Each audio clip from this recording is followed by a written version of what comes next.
Os invito a leer un pasaje de el libro que vamos a considerar hoy dentro del programa de los libros del libro, y es el libro de Proverbios. Leo los primeros 6 versículos como fondo e introducción al libro. Dice así: los proverbios de Salomón, hijo de David, rey de Israel, para entender sabiduría y doctrina, para conocer razones prudentes, para recibir el consejo de prudencia, justicia, juicio y equidad, para dar sagacidad a los simples y a los jóvenes, inteligencia y cordura. Oirá el sabio y aumentará el saber, y el entendido adquirirá consejo, para entender proverbio y declaración, palabras de sabios y sus dichos profundos. Este es el tercero de los libros llamados sapienciales o libros de sabiduría. El libro no es solo una colección de dichos de sabiduría, sino de aquella sabiduría que Dios mismo establece y a la que nos conduce para vivir sabiamente en un mundo sujeto a la necesidad de sus propios razonamientos. Como palabra de Dios inspirada plenariamente, la actualidad de los dichos sabios se mantiene invariable en el tiempo. En el desarrollo de los principios de la sabiduría para afrontar la vida conforme a la demanda de Dios, abordan problemas antiguos que son modernos y que serán válidos en el tiempo futuro. Nada ha variado en el entorno de los problemas del mundo. Solo las situaciones pueden ser diferentes, pero las dificultades siguen siendo las mismas. Entramos a reflexionar un poco y tomar algunos datos sobre el libro de Proverbios. Primeramente, el título. El título hebreo del libro es traducido literalmente, Proverbios. Los expertos en hebreo antiguo indican que Misle, que es una de las partes de este título, proviene de una raíz que significa paralelo o similar, indicando que se trata de descripciones establecidas en forma de comparación. Esta es la forma poética de este libro. La Septuaginta le da también el título de Proverbios. En ocasión se le añade el nombre de Salomón y se lee Proverbios de Salomón, como hemos visto en el primer versículo de nuestras Biblias. Nuestras Biblias toman el título de latín Proverbia, como lo tradujo Jerónimo en la Vulgata. La literatura sapiencial en Israel es muy interesante. Los judíos consideraban que esta literatura sapiencial o literatura de sabiduría comenzó con Salomón, el hombre cuya sabiduría es reconocida en la Biblia y donde de ella leemos así: Dios dio a Salomón sabiduría y prudencia muy grandes. Primero de Reyes 4:29. Las consecuencias de esta sabiduría fue la de un reino de paz y de progreso no solamente espiritual, sino material e intelectual, que se dieron durante el tiempo de Salomón. No las hubo antes, ni las habrá después de él, por lo que Dios estableció un tiempo propicio para el cultivo de la reflexión, meditación, atención a la Escritura y expresión de lo que Dios reveló. Sin embargo, aunque se manifiesta un escrito de sabias reflexiones y conclusiones, no se trata de algo elaborado por la mente humana independiente, sino por la inspiración divina, que controlaba ese razonamiento para ajustarlo a su sabiduría. De otro modo, no se trata de expresar sabiduría de grandes hombres, sino de mostrar la sabiduría de Dios por medio de ellos. No se trata de elevar a los hombres grandes, sino de reconocer el grande sobre esos hombres que es Dios. Autor y fecha. Salomón escribió muchos proverbios. De todos ellos, han llegado a nosotros algunos, no todos ellos, algunos solamente de la colección de los que él escribió. Desde el primer versículo se identifica como autor a Salomón, y leo los proverbios de Salomón, hijo de David, rey de Israel. No es de extrañar que se mantenga el nombre como parte del título del libro. Sin embargo, hay otros autores en Proverbios como son Agur, en el capítulo 30, Lemuel, capítulo 31. Si bien no hay datos históricos en la Biblia que puedan identificar a esos dos. Del mismo modo, no es muy seguro que Salomón compusiera los primeros 9 capítulos, pudiendo haber sido colocados por algún otro que los incorporó, aunque son de Salomón. Hay evidencia interna de que algunos proverbios de Salomón fueron trasladados por un grupo de escribas en tiempos del rey Ezequías. Capítulo 25, versículo 1. Leo el texto. 25, 1. También estos son proverbios de Salomón, los cuales copiaron los varones de Ezequías, rey de Judá. Esto ocurrió mucho tiempo después de la muerte de Salomón, allá por el año 79 a 629, 729 a 699 antes de Cristo, y que están en los capítulos 25 al 29, pero que son, como testifica el texto bíblico, proverbios de Salomón. Es sumamente difícil poder fijar una fecha para el escrito, aunque pudiera asignarse una compilación a lo largo de un periodo que va desde el año 950 al 700 antes de Cristo. La crítica liberal ataca el libro, como hace con todos o con la mayoría de los de la Biblia. Como no podía ser menos, estos liberales dicen que el libro de Proverbios no fue escrito por Salomón para convertirlo en una mera colección de dichos de sabiduría popular, que no inspirados, que fueron compilados mucho después del retorno de los cautivos de Babilonia. Ellos afirman eso, pero no lo pueden demostrar.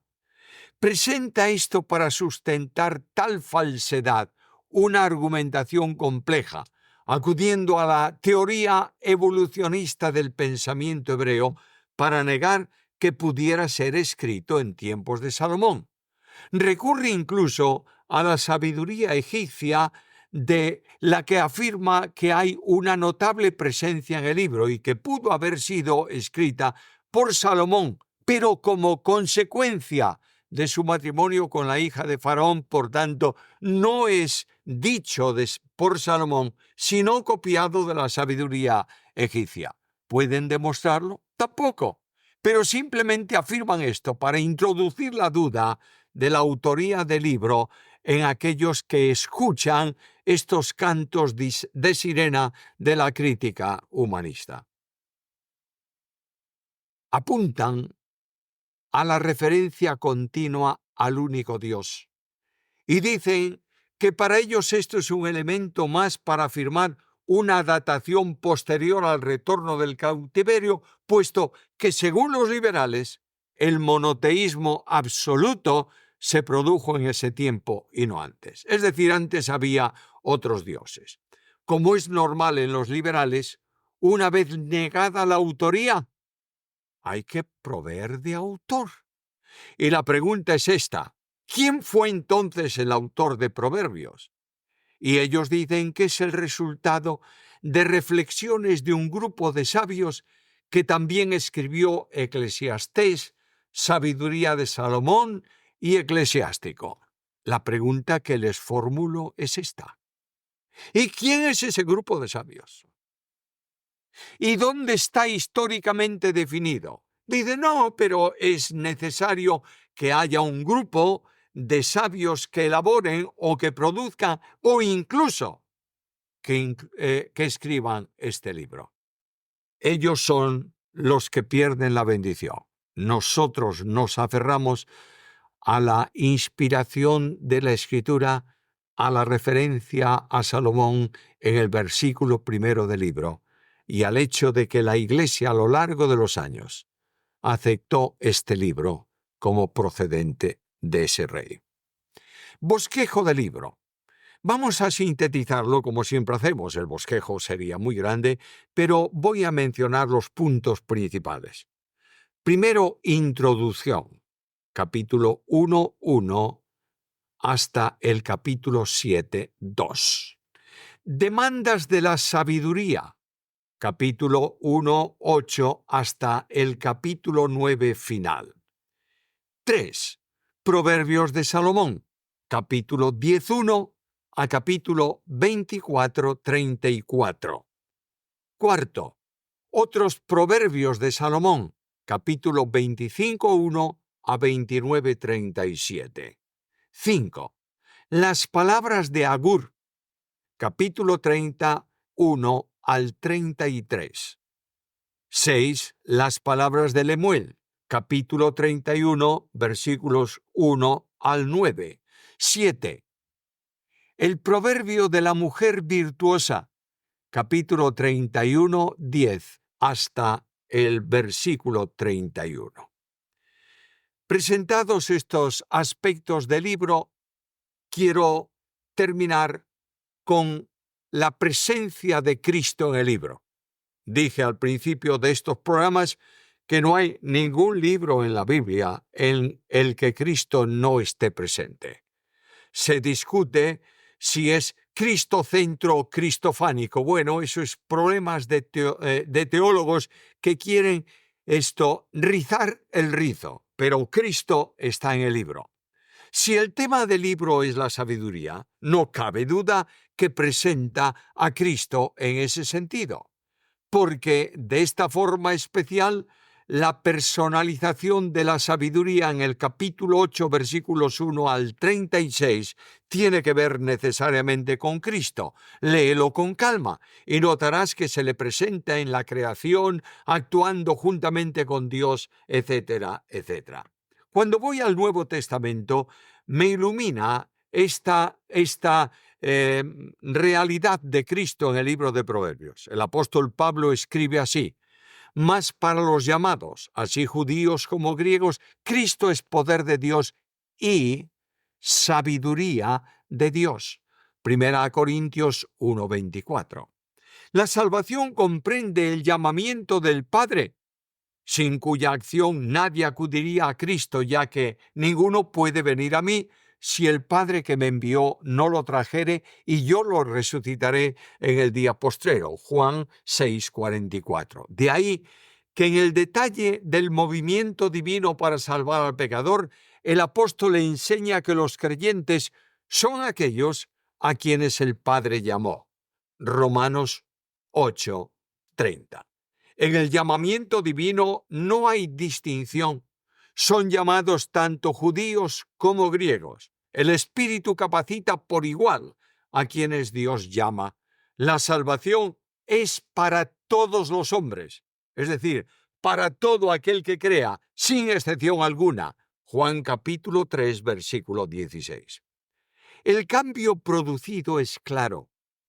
Para los no salvos la cruz es locura, pero para los llamados, en este mensaje, Cristo es poder de Dios y sabiduría de Dios.